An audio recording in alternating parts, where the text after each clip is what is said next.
Hi, I'm Jamie Poisson.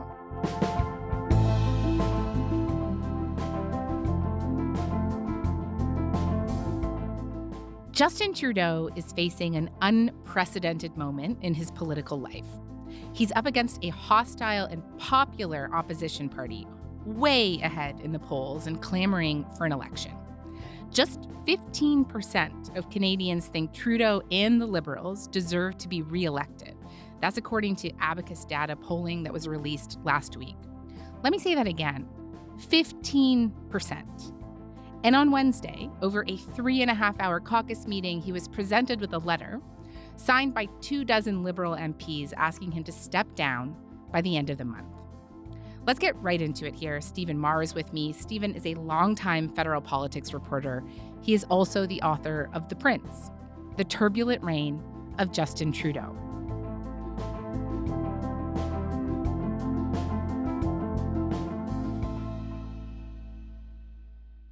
Stephen, hi. Man, am I glad I have you with me today.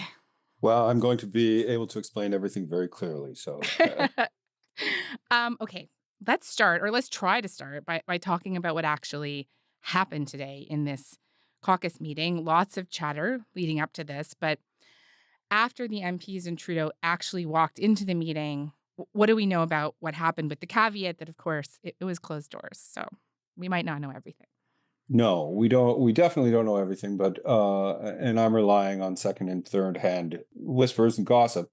But it appears that about 50 members of Parliament, Liberal members of Parliament, spoke each for about 2 minutes. About half of them said that they thought Justin Trudeau should not be leader of the Liberal Party anymore, and the other half think that he should, or had some other kind of less clear message. Mr. Trudeau apparently did not make a strenuous case for his continued leadership. He mostly just listened. And then he left. Eventually, they all left. The meeting ended, and Trudeau came out and said, "The Liberal Party is strong and united." Right. And then he just walked away. And then he walked away. And just tell me more about this letter that I understand was read aloud at some point during the meeting. What do we know about what was actually in it? Well, one thing that's very interesting, I think, and significant is that they are saying they want the Prime Minister to stop leading the Liberal Party and make way for someone else. And they want him to do something about that by next week, by October 28th. Mm-hmm. So they are not saying eventually we want to have some kind of change and we think you need to shake up your people around you and give us better campaign plans. Members of the Liberal caucus were saying that kind of thing in the spring when the party lost the by-election at Toronto St. Paul's. Mm-hmm. Now these people, 24 MPs or thereabouts, are saying, we think you have to go. And did they say what could happen after October 28th if he doesn't go? No, I believe that they're leaving that somewhat mysterious, right, for good strategic reasons. But one MP said, I believe it was Ken McDonald from Avalon in Newfoundland, who is not running again and who has called for Trudeau to leave. He said they could think about not voting with the government on confidence votes. Right now, that's something I would have to consider, but right now it's not something I'd do. But is that an option? It is an option. It's an option for everybody every day that there's an opposition motion or any motion in the House. No, but if you're unhappy, isn't that a tool? Well, it is a tool, yes, but will it get the attention of the Prime Minister? I don't know. Are you feeling any pressure behind the scenes? I'm also told that there is talk about having them sit separately and finally sort of going public.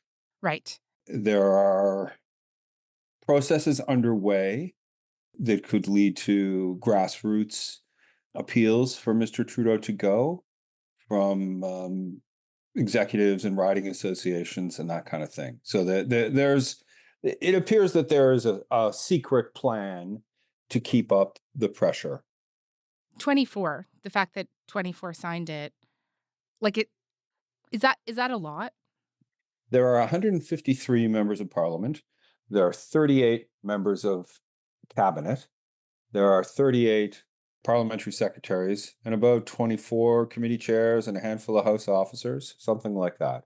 So of the 153 Liberal members of Parliament, there's only about 50 backbenchers. So that's half of the actual backbench. Presumably, the people who are in cabinet or parliamentary secretaries or committee chairs or, they all receive extra pay and privileges of various sorts. Mm-hmm. So the actual number of people who are not part of the parliamentary list is not that big, and that's half of them. Okay. And just to be clear, do we know who these 24 are? I know there have been a few that have come out and said that they signed the letter, but do we know who the majority of them are? Does the Prime Minister know who they are? Well, presumably he would know after today because they Right, would have spoken. Yeah. would have spoken. I know some of them. In general, I'm not going to start going through names because what if I'm wrong? It hasn't been confirmed. And it's confusing because some of the people who have spoken publicly have said, well, I didn't sign the letter, but I think he should go. Mm-hmm. So it's not entirely clear, but we know some names of some people.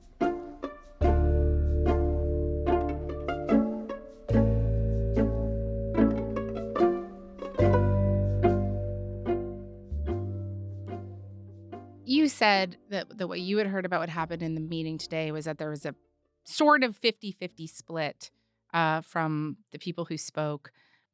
Do you have a sense of whether that's an accurate representation of how all of caucus actually feels? Like, are they more or less 50-50 divided here on whether or not he should stay or go? Like if we did a secret vote of all 150 of them tomorrow, do you have a sense of what might come of that? No, and it's really hard to know because certainly the people in cabinet, if they lack confidence in the prime minister, they ought to resign from cabinet immediately, right? Cabinet solidarity depends on them supporting the prime minister. Mm-hmm. And if they do that, they will lose their cars and drivers and extra pay and so on, and their, all the other perks and pleasant things that go with being a cabinet minister. So it's really hard to know, and that part of the dynamic when I talk to Liberals behind the scenes about what's going to happen next, that the idea of offering cabinet seats to backbenchers, there's 4 or 5 vacancies in cabinet. The prime minister is going to be appointing people into those roles. So even the group of people who are not now part of that club might like to join it. The benefits to be gained from changing leaders are uncertain and distant. The benefits from sucking up to him and getting into cabinet are immediate and palpable, right? So that's sort of the dynamic. But just to push back on that, like what about the argument, like, sure, maybe you could get into cabinet, but the polls are really looking like you're going to lose your job in about 6 months. So what about that risk? I mean, these are stunning poll numbers.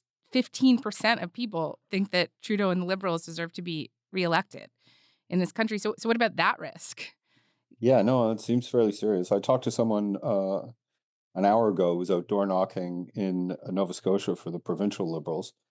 And they realized after knocking on a half dozen doors that they had to start pointing out very carefully that they're door knocking for provincial Liberals because everyone just says, oh, Liberals, Trudeau, get out of here. Yeah. And this is Halifax, traditionally a friendly area for Liberals. It's not just the polls; it's the mood in the country. For whatever reason, people are ready for Mr. Trudeau to move on, and his sort of continued insistence that only he can play the role of leading the Liberals into the next election. In a way, I think it sort of confirms what people find somewhat irritating about him: a sense of entitlement, a sense of narcissism, or something. It seems to kind of confirm the things that people have grown tired of. Mm-hmm. So it seems pretty clear that that's bad for the Liberals going into the next election. And further, it seems like the Conservatives have all kinds of excellent plans, turn the next election into a referendum on getting rid of Justin Trudeau, Right. that they will win. On the downside, though, and I speak to, I'm just in Ottawa this week and talking to some very well-connected Liberals, and they say, well, yeah, no, he should go. But who have we got? Well, It could be worse. could it? I guess that's really my question. Could it be worse? Could literally anybody be better than this? It seems very, very bad. I guess that's really the question that I have. No, I think that too. I think it's terrible. And also, how do you really know? How did you really know? Because people said this when everybody was talking about Biden as well, right? Like, how do you really know if there's how people feel about an alternative when he's still there? Like, how can you say for sure? Well, and the Biden comparison, of course, is very pertinent. The U.S. election, some dialed-in Liberals think that Trudeau wants to hang around until the U.S. election, that the re-election of Trump may be an event significant and calamitous and challenging enough that it will open a window for him to deliver a message to Canada that may move his poll numbers. It's the one thing where there's a glimmer of hope for the Liberals because he did a good job managing Trump last time. You know, if you're in the faint hope last-ditch bunker with Trudeau and his small group of Palace Guard, that's something you can hope for. That's something ahead that you might think, well, that could change things. Do you think that is what they're doing right now? Or, maybe put another way, you interviewed, I don't know what, like 200 people for your book about Trudeau. And I feel like you're as good a person to ask as any what he is really thinking right now. What do you think all the things are that what do you think he's weighing here? What is really going through his head?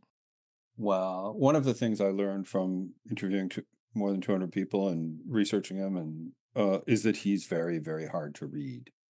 He has been the subject of scrutiny, unusually intense scrutiny since childhood. He has carefully studied the art and craft of political presentation. So the vast majority of the time, what we get from Justin Trudeau is what he intends us to get from him. He wears a mask, and there are moments where he sort of allows himself to show what he really thinks about things, but not on this kind of subject. He's unreadable. There are sort of two contrasting ways of thinking about his character in this situation. One is a sort of admirable sense in which he's a fighter who never gives up, even when he's on the ropes or has been knocked down. He's got this tremendous will to power, a profound confidence. He's more confident than anyone you've ever met in your life. And then there's a sort of more negative side of that, in that people who work with him and know him well believe him to be narcissistic, to have convinced himself that only he is able to lead this country, which he feels in his bones, and that the idea of losing the public position and being driven away from the leadership role would be hard on his ego, that he wants to continue to sort of enjoy his reflection and allow Canadians to keep basking in his presence. Right.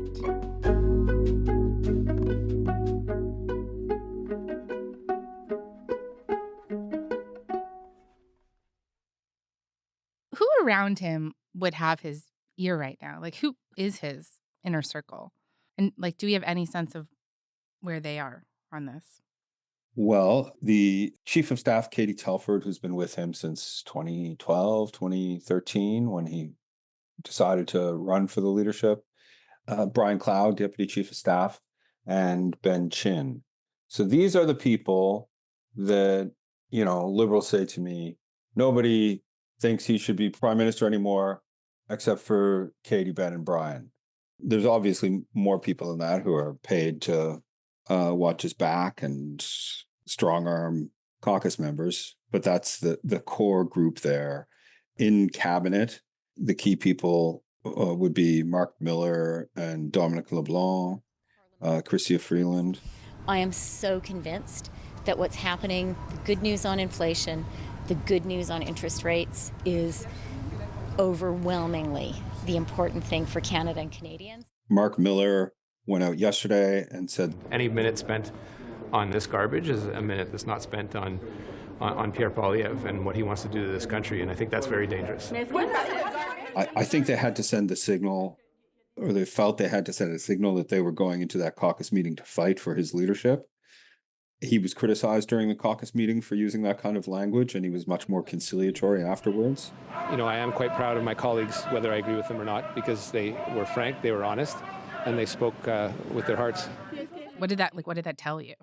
Well, they told him we don't appreciate that. And to be clear, I something I want to say, these members of parliament who are calling for him to step down, I see commentators saying, oh, they're cowards, they should be coming out, or they're disloyal.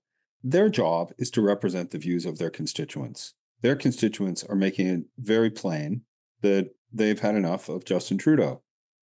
So it seems to me that they're just simply doing their jobs by going in and telling the Prime Minister, people are telling us it's time for you to go.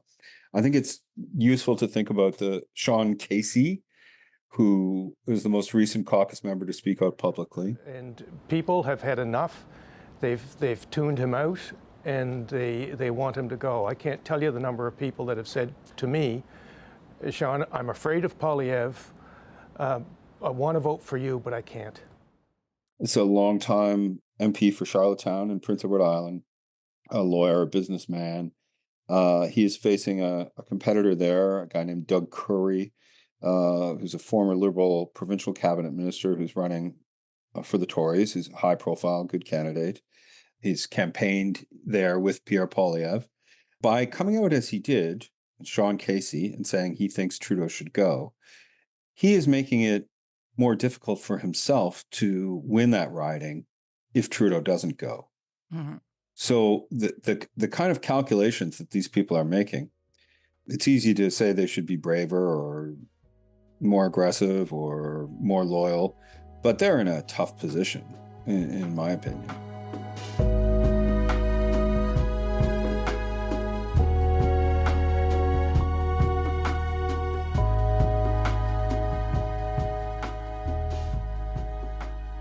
Stephen, I just want to bring up with you today a rule of politics that Paul Wells, who I know you know well, talks about. You tweeted this today as well, and the rule is, for any given situation, Canadian politics will tend toward the least exciting possible outcome. And given everything that we saw play out today, do you think that is what's playing out? And you know, where do you think that things are likely to go from here? It's really hard to know. I mean, the meeting ended with him saying the Liberals are strong and unified, which was kind of predictable. So it seemed to follow Wells's rule. He can't be prime minister forever, right? The country, it's pretty clear that people want him to move on to other challenges and want someone else to be prime minister. So at some point, he's going to have to go. It's getting increasingly hard for me to imagine, given what's happening in the caucus, other things that I am told are underway in the broader party, that he's going to be able to keep everyone behind him until there's an election. That just, it starts to seem pretty strange, right? There comes a moment, as we saw with Joe Biden, where the people who want to get rid of him are in a game of chicken, where they're making it increasingly untenable. So they can just crank up the pressure to make him miserable, to ruin their electoral prospect and his, to the point where he decides it's time to go. But I'm getting two contradictory reports from people close to him. One source is saying, oh no, I think they're talking about it. I think that he's come to accept this might be, he's nearer the end than the beginning. And I bounced that off someone else who said, I'd assume you're being spun hard. They're deep in bunker mode right now. Huh. So, what do you make of that? He is not going to show us his cards. It doesn't look like the rebels are going to back down. I don't see how they can. Yeah. Because if they back down, they think they're going to lose their seats. and have to go back to practicing law or selling cars or whatever it is they did before they got these jobs, and they don't want that, right? And they also don't want Pierre Poilievre to have a sleigh ride into the most powerful office in the country. This is a part of the situation. Trudeau has been so unpopular for so long that Mr. Poilievre, by being this sort of vehicle for opposition to Trudeau, has not had to tell us very much about what he would like to do, has not faced a great deal of scrutiny, and he is up to 20 points ahead in the polls for ages. So it's in general, it's better if elections pose somewhat more of a choice than that. Right. And it did seem that the one thing that they all agreed on today when they came out of that caucus meeting was the talking point that they should all be united against Poilievre and the Conservatives. The thing is, my colleagues need to turn the knives outwards and not inwards, and we need to focus on the most important thing, which is getting things done here in Parliament and taking the fight to Pierre Poilievre, because he's a disaster for this country. And you spoke in... Stephen, thank you for this. This is really interesting. And hopefully we're going to get the opportunity to talk to you again really soon. I wish that some of my answers hadn't been so mushy, but it's hard to know for sure what's going to happen next. We love mushy over here. That's great. Thank you. Thanks a lot.